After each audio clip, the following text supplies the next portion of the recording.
So this story, it's a little bit longer. It's called The Monkey's Paw, and this is a story for my dad, who I hope feels better very soon.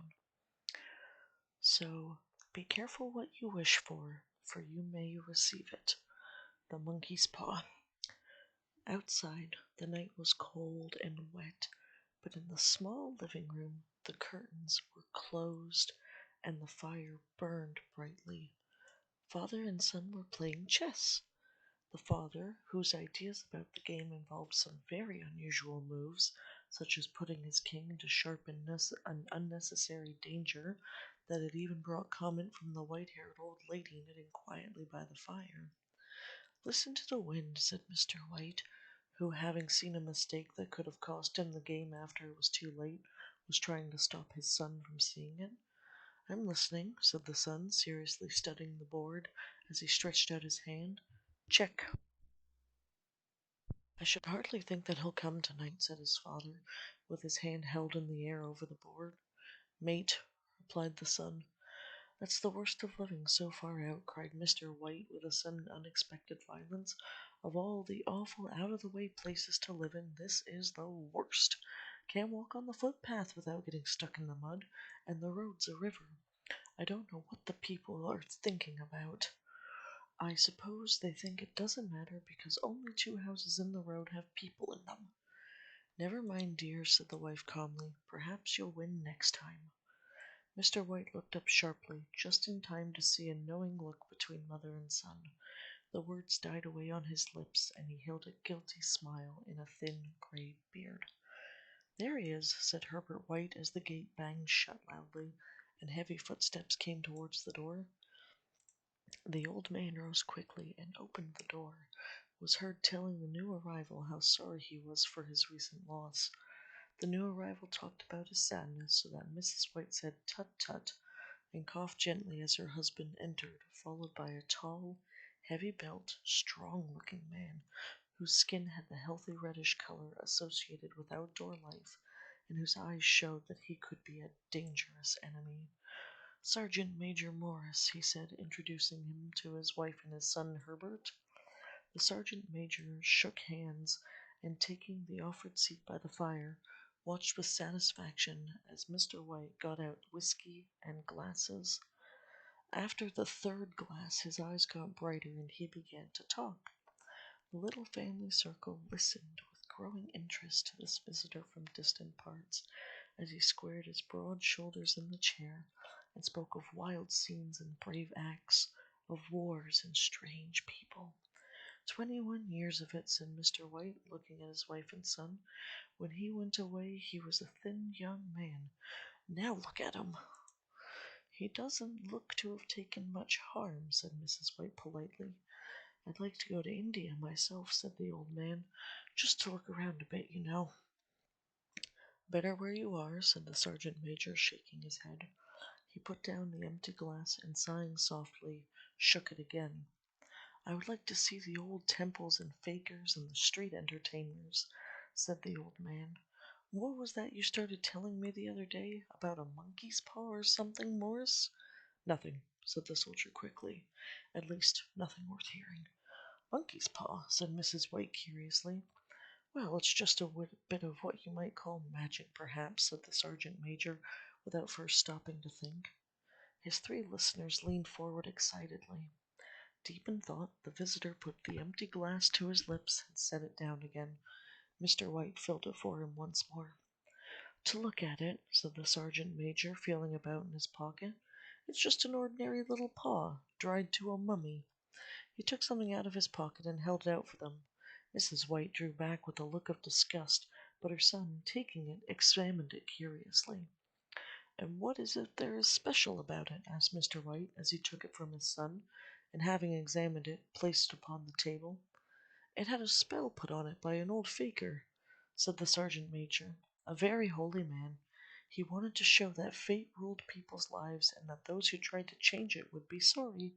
He put a spell on it so that 3 different men could each have 3 wishes from it." The way he told the story showed that he truly believed it, and his listeners became aware that their light laughter was out of place and had hurt him a little. Well, why don't you have 3, sir? Asked Herbert cleverly. The soldier looked at him the way that middle-aged usually looks at a disrespectful youth. I have, he said quietly, and his face whitened. And did you really have the 3 wishes granted? Asked Mrs. White. I did, said the sergeant major, and his glass tapped against his strong teeth. Has anybody else wished? Continued the old lady. The first man had his 3 wishes. Yes, was the reply. I don't know what the first 2 were, but the third was for death. That's how I got the paw. His voice was so serious that the group fell silent. If you've had your 3 wishes, it's no good to you now then, Morris, said the old man at last. What do you keep it for? Soldier shook his head. Fancy, I suppose, he said slowly. I did have some idea of selling it, but I don't think I will. It's caused me enough trouble already. Besides, people won't buy. They think it's just a story, some of them, and those who did think any of it would want to try it first and pay me afterwards. If you could have another 3 wishes, said the old man, watching him carefully, would you have them? I don't know, said Morris. I don't know. He took the paw and, holding it between his front finger and thumb, suddenly threw it upon the fire. Mr. White, with a slight cry, quickly bent down and took it off. Better let it burn, said the soldier sadly, but in a way that let them know he believed it to be true. If you don't want it, Morris, said Mr. White, give it to me. I won't, said his friend with stubborn determination. I threw it on the fire. If you keep it, don't hold me responsible for what happens. Throw it on the fire like a sensible man. The other shook his head and examined his new possession closely. How do you do it? He asked. Hold up your right hand and state your wish out loud so you can be heard, said the sergeant major. But I warn you of what might happen. Sounds like the Arabian Nights, said Mrs. White, as she rose and began to set the dinner table. Don't you think you might wish for 4 pairs of hands for me? The husband drew the talisman from his pocket, and all 3 laughed loudly as the sergeant major, with a look of alarm on his face, caught him by the arm. If you must wish, he demanded, wish for something sensible. Mr. White dropped it back into his pocket, and placing chairs, motioned his friend to the table. In the business of dinner, the talisman was partly forgotten, and afterward the 3 sat fascinated as they listened to more of the soldier's adventures in India.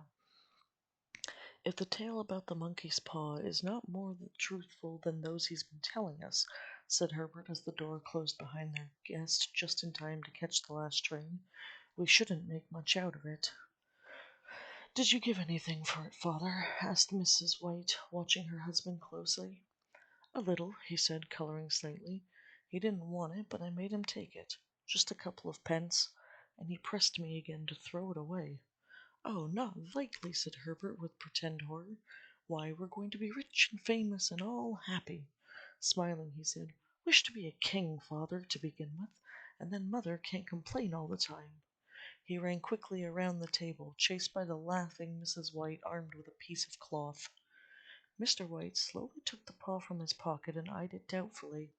I don't know what to wish for, and that's a fact, he said slowly. Seems to me I've got all I want.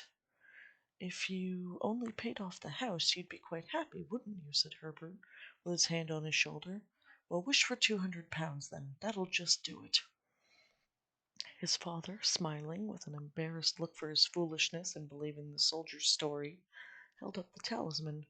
Herbert, with a serious face, spoiled only by a quick smile to his mother, sat down at the piano and struck a few grand chords. I wish for £200, said the old man clearly. A fine crash from the piano greeted his words, broken by a frightened cry from the old man. His wife and son ran towards him. It moved, he cried with a look of horror at the object as it lay on the floor. As I wished, it twisted in my hand like a snake. Well, I don't see the money, said his son, and he picked up the paw and placed it on the table. And I bet I never shall. It must have been your imagination, father, said his wife, regarding him worriedly. He shook his head. Never mind, though. No harm done, but it gave me the shock all the same. They sat down by the fire again, and while the 2 men finished their pipes, outside the wind was louder than ever, and the old man jumped nervously at the sound of a door bang upstairs. An unusual and depressing silence settled on all 3, which lasted until the old couple got up to go to bed. I expect you'll find the cash tied up in a big bag in the middle of your bed, laughed Herbert, as he wished them good night, and something horrible sitting on top of your wardrobe watching as you pocket your ill-gotten money. Herbert, who normally had a playful nature and didn't like to take things too seriously, sat alone in the darkness, looking into the dying fire. He saw faces in it, the last so horrible and so monkey-like that he stared in amazement. It became so clear that, with a nervous laugh, he felt on the table for a glass containing some water to throw over it.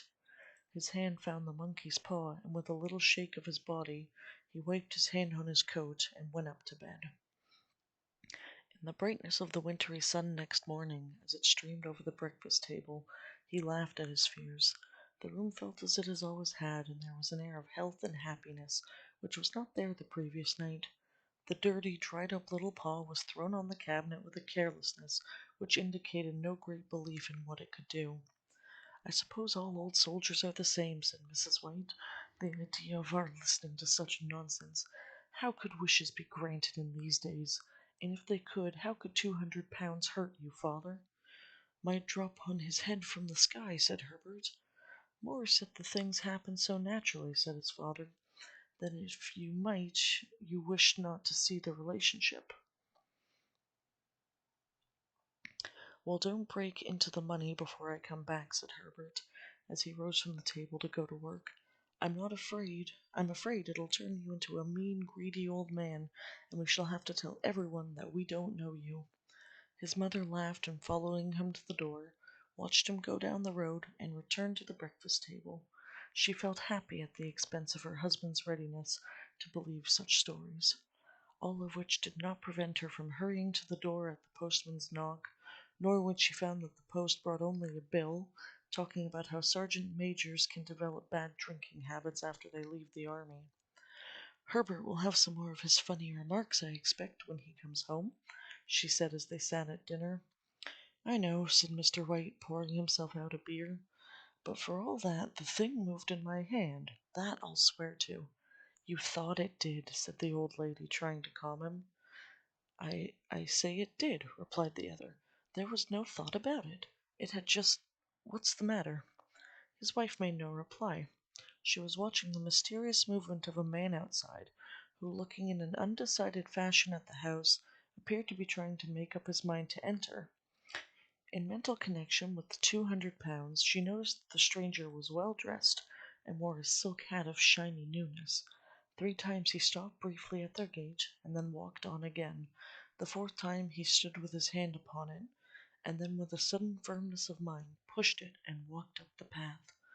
Mrs. White at the same moment placed her hands behind her, hurriedly untied the strings of her apron, and put it under the cushion of her chair. She brought the stranger, who seemed a little uncomfortable, into the room.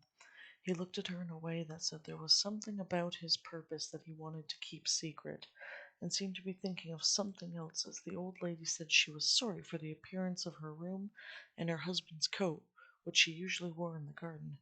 She then waited patiently, as her sex would permit for him to state his business, but he was firstly strangely silent. "I was asked to call," he said at last, and bent down and picked a piece of cotton from his trousers.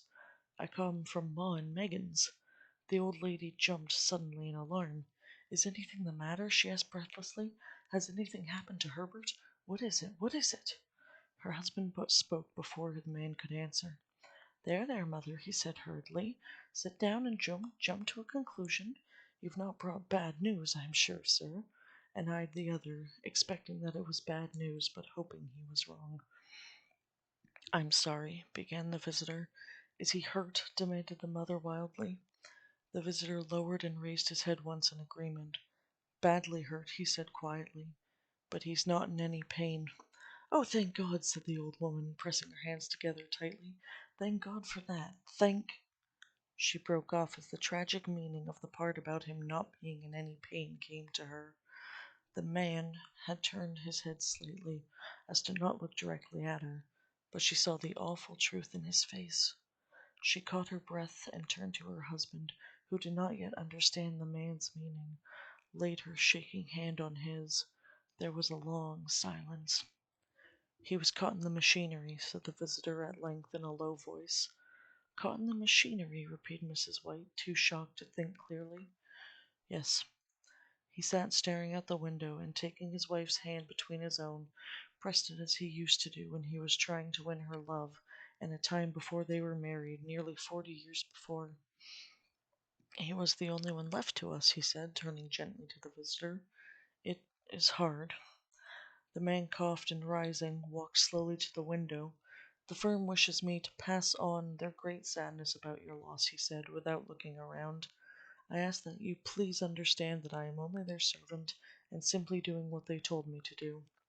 There was no reply. The old woman's face was white, her eyes staring and her breath unheard. On the husband's face was a look such as his friend the sergeant major might have carried into his first battle.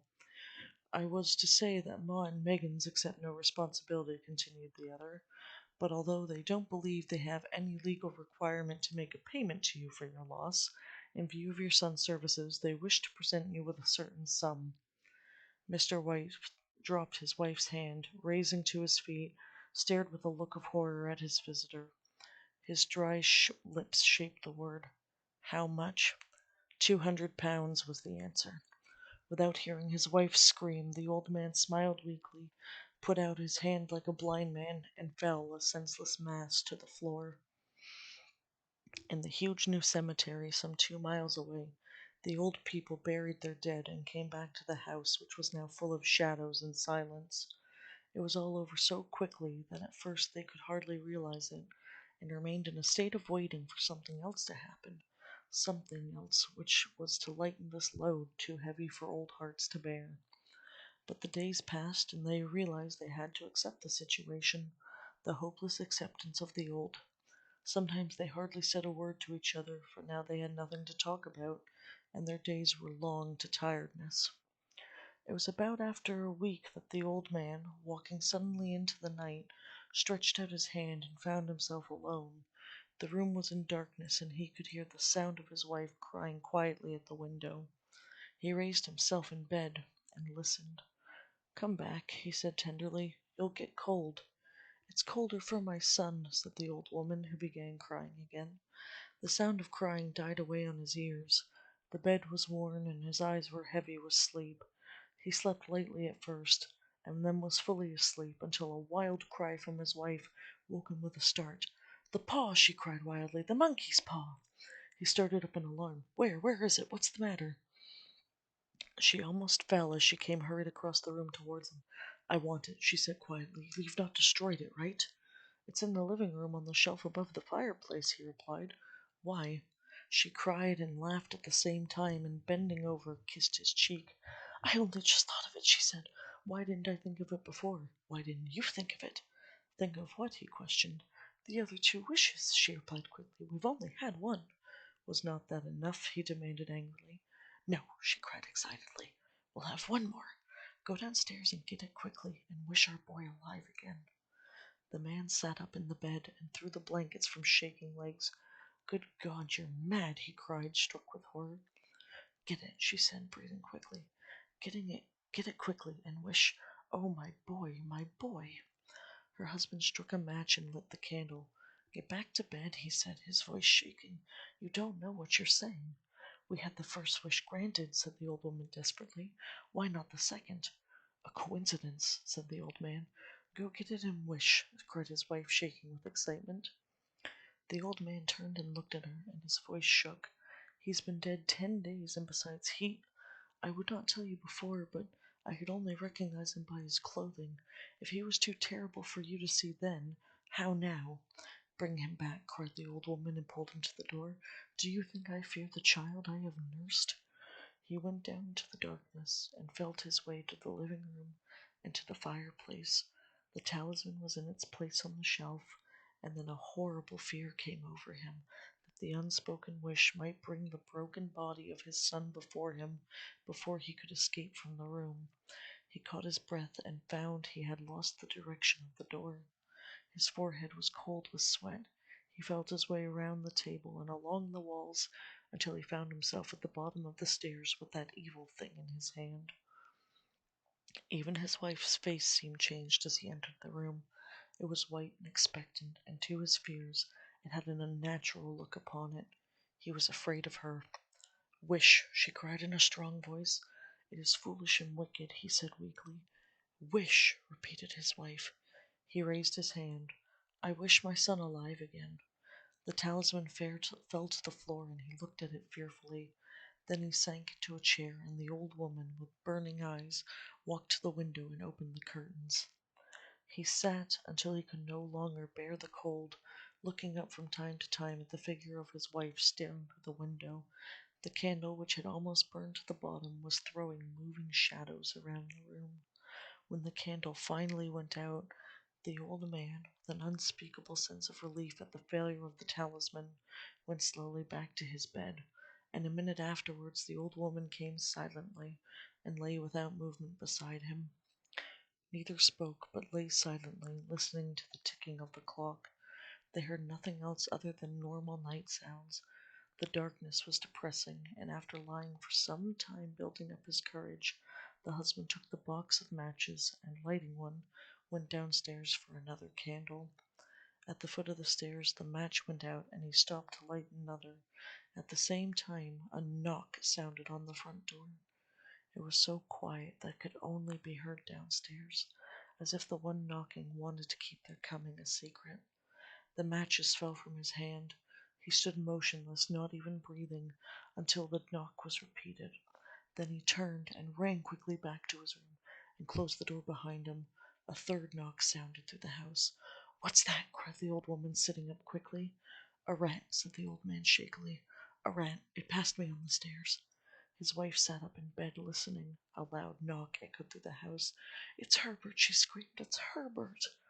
She ran to the door, but her husband was there before her, and catching her by the arm, he held her tightly. "What are you going to do?" he asked in a low, scared voice. "It's my boy, it's Herbert," she cried, struggling automatically. "I forgot it was 2 miles away. What are you holding me for? Let go, I must open the door." "For God's sakes, don't let it in," cried the old man, shaking with fear. "You're afraid of your own son," she cried, struggling. "Let me go. I'm coming, Herbert, I'm coming." There was another knock, and another. The old woman suddenly broke free and ran from the room. Her husband followed to the top of the stairs and called after her as she hurried down. He heard the heavy chain pulled back and the bottom lock open. Then the old woman's voice, desperate and breathing heavily. "The top lock," she called loudly. "Come down, I can't reach it." But her husband was on his hands and knees, feeling around wildly on the floor in search of the paw. If he could only find it before the thing outside got in. The knocks came very quickly, now echoing through the house, and he heard the noise of his wife moving a chair and putting it down against the door. He heard the movement of the lock as she began to open it, and at the same moment he found the monkey's paw and frantically breathed his third and last wish. The knocking stopped suddenly, although echoes of it were still in the house. He heard the chair pulled back and the door opened. A cold wind blew up the staircase, and a long, loud cry of disappointment and pain from his wife gave him the courage to run down to her side, and then to the gate. The streetlights opposite shone a quiet and deserted road. And that is the end of The Monkey's Paw. I really hope you liked that one, Daddy-O.